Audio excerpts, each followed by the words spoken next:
salon in Blue Springs. Ryan, thank you for joining me today. Of course.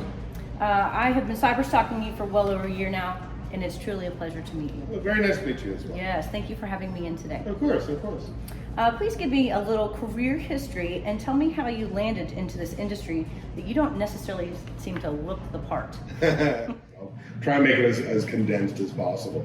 I never wanted to be a hairdresser. I was a roofer from Dallas-Fort Worth, Texas. I wanted to be either a classic car mechanic or an actor.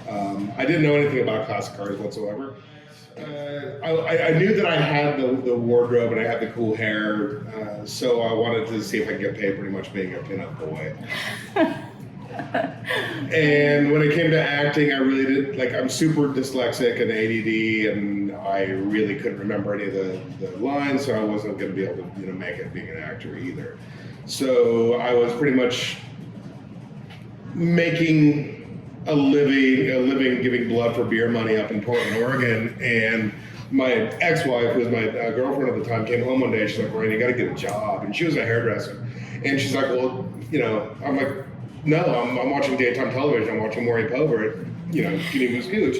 And she's like, "No, you really need a job." I'm like, "No, I'm good." And she's like, "No, really?" And I asked her, "Well, why?" And she said, she said two words that changed my life forever. She said, "We're pregnant." And what I've learned since then is to think about every single word and action that you have, because there'll always be some sort of negative reaction. But I was too young to really, forethought. And so I just said, "Well, you're pregnant."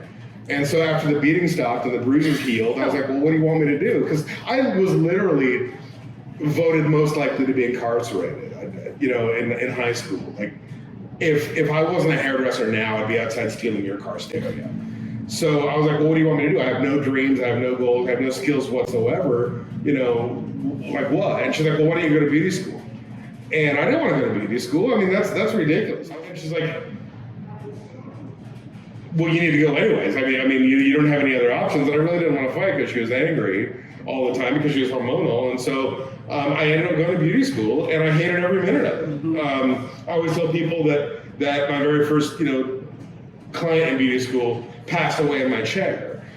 She actually did. She was like 750 years old, and she died underneath the roller, underneath the hood dryer.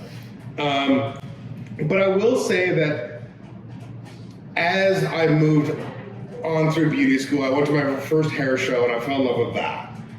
I loved how these guys could hang out with hairdressers and tell jokes, and they would be on stage, and it was fun, and they were listening to the class backstage, and I loved music, and I was like, "Oh my God, these guys are cool, I want to be that." So I went back to school, I'm like, "Well, I want to do that." And they're like, "Well, you can't, you won't, you're from Portland, and there's no way to train to be a platform artist."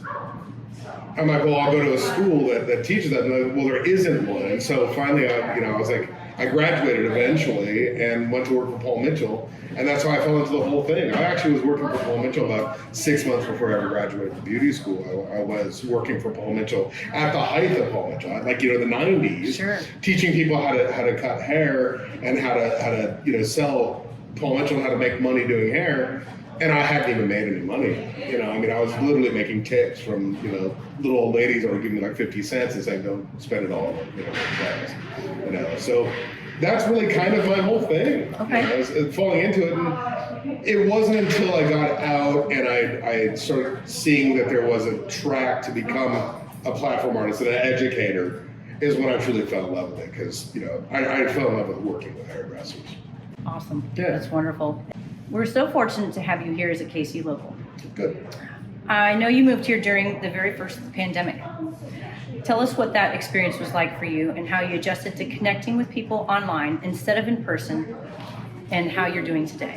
So I was in New York at IBS, New York International Beauty Show. I think they changed the name, or they changed it backwards. I can't remember what it was, but it was the New York Hair Show last year, 2020, and I was there the day they closed the show, and they closed all of New York. So it went from regular Manhattan to a ghost town overnight. And I was stuck in Manhattan for 4 days. When they closed all the restaurants and bars, I was in a hotel, and I literally had to take an Uber to the airport beg them to let me in to go to the Sky Club to eat. I mean, that's how tough it was. Finally got back to Kentucky where I was living. I wasn't a hairdresser. I mean, I was a hairdresser, or a platform artist, but I wasn't working behind the chair. So I got back to Kentucky. I got sick. I believe I got COVID at that time. I don't know for sure, but we weren't testing. Right. So I don't really know. And went back to work after that. I was bartending on the side because I love bartending. And they closed Kentucky the day I went back to work there. So I was literally like sitting on my couch in Kentucky, just, this is, ridiculous. And my girlfriend, who's living here, had just bought a salon in February. And she was like, well, why don't you just come move out here? She's like, you don't have to work behind the chair. You can help me run the place, because I used to run salons in Portland. You can help me run the place. You can get a job at a POS, bar somewhere in Blue Springs. When they open things back up to teach, you can get back on the road. I was like, okay, that's great. So I moved out here, and she's like, they're never going to close Missouri down, is what she promised me. The day I got here is the day they closed Missouri.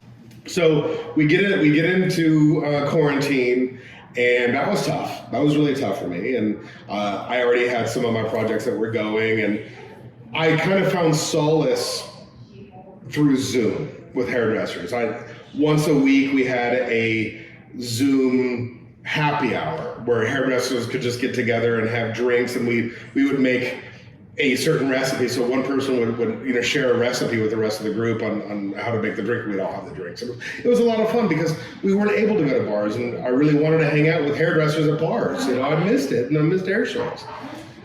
So that was nice, and I was able to connect during quarantine. But once quarantine was over, it felt to me like there was a massive disconnection between hairdressers because we got so busy. Some things were open, some things weren't. Education hadn't gotten back, together yet. We hadn't been back in hair shows. And to be honest, I think I kind of went through a little bit of depression because of all of it. And I haven't really been able to connect online as much as I used to. I think I fell off because of that depression and because of not being able to connect with hairdressers. And I kind of feel like we're pack animals. Like I'm not really good learning through Zoom. I'm not really good learning, through FaceTime or any of that kind of stuff. I'm much better at one-on-one communication and being in the same room with somebody. Even if it's just a demo, I'm going to learn that way. I can't learn on Zoom at all. I don't know how have I connected with hairdressers since really the pandemic. I mean, really, I'd have to say that I've really kind of dropped off a ton because of that. Now that I'm back on the road again, I feel like I'm connecting again. I need the one-on-one connection because I'm definitely a pack animal. Mm-hmm. And hairdressers are definitely my pack. It's a family. How is it now? I really like Kansas City. I think the weather's tough. Yeah. I mean, I grew up on the West Coast, so this humidity is BS. I don't like the humidity. This summer has been tough for me. The winter was obnoxious when we were 1 degree warmer than Antarctica. That's ridiculous. But I like the community. I love being out in Blue Springs. I mean, it's a nice little suburb. It's not downtown. I've lived downtown. I've worked in downtown salons, and I'm really happy here. And I like the suburbs of Kansas City, like all the way around. I like, I love the Zona Rosa, like northern, mm-hmm. And I like, like down where you are and Overland Park and the whole, and Lenexa and all. I love that. I love downtown Kansas City too, but I really love the suburbs a ton. So I'm really enjoying it. Awesome. I hope that answered your question. Yep, sure did. It sure did. You've done a great job participating in other large cities' hairstylist communities. Tell us how you feel about how Kansas City stacks up to other places you've lived and how you feel we could benefit from a more cohesive stylist community here. All the places I've lived in Portland. Portland had a horrible hairdresser community. And I hate to say that, if anybody from Portland watches that. At the time when I lived there, we weren't connected in any way. I had a few hairdresser friends that I still keep in contact with, but it was very disjointed in Portland. It was like, I have mine, you keep yours kind of thing. Mm-hmm. And I don't think that's cohesive. Mm-hmm. I don't think that's good for the community in general. I then lived in LA, another, like there's a massive divide between salons there. And then I lived in Louisville, and I wasn't really a part of the community anyways. I knew a few hairdressers, but again, I wasn't a part of the community. I would show up to events, but it wasn't a big thing. So living here, let me rephrase that, going back, it is more about me being on the road and seeing events, being a third party or being the educator that comes in from out of town and seeing how people get together then. It's awesome. There's great communities out there. For example, Oklahoma City has an amazing community where every time there's a class, everybody from all the different salons come to it. Richmond, Virginia is another, or Richmond, Virginia is another one. Charlotte, and I can keep going on. And what's nice in those kind of communities is you can bring somebody big from either a big manufacturer or an independent, and you can share the expenses. So I would like to see more of a community in Kansas City. I think that it would do all of us better. We're not competition. Right. And if you come from a standard or a position of there's not enough, like scarcity, there's always going to be scarcity. Where if you come from a position of, thriving and you have like a lot there, like, what is it called? Bountiful, then there will be that. And I feel like when it's like, oh, this is my education, you can't participate, that's definitely scarcity. And you're just always going to perpetuate that with yourself. Agreed. And if I can bring some education to you or to whoever's, that's awesome. And if you don't want it, then that's cool. And that's all right too. Yeah. Exactly. Speaking of which, you're an educator for Hattori Hanzo in your salon. Are you currently offering classes? And if so, what can we expect from a Ryan Teal class? So I am on the road. I'm on the road about twice a month, and usually it's anywhere from 2 to 3 days on the road for Hanzo. And it's all over the country, which is nice because like the last 6 years, I was only in the southern 10 states. So it was here south is where I was. So now I'm all around the US again, which is really nice. We do offer classes here, one-on-one mainly here. We are trying to build like a little bit of a workshop so I can do one-on-ones here. I want to keep it kind of small. But I don't know, like we're having some problems obviously with construction because it's hard to find vanities and people to come out and like, wood, to build walls and whatnot. So it's, we're kind of stuck in our construction part of things. Frustrating. It is. But we do go into, I will go into salons, and I love it. Like I've been to most of the schools so far. Like I haven't been to Paul Mitchell yet, but that's my goal, is to get into Paul Mitchell, just to go and meet the students, because I enjoy talking to students.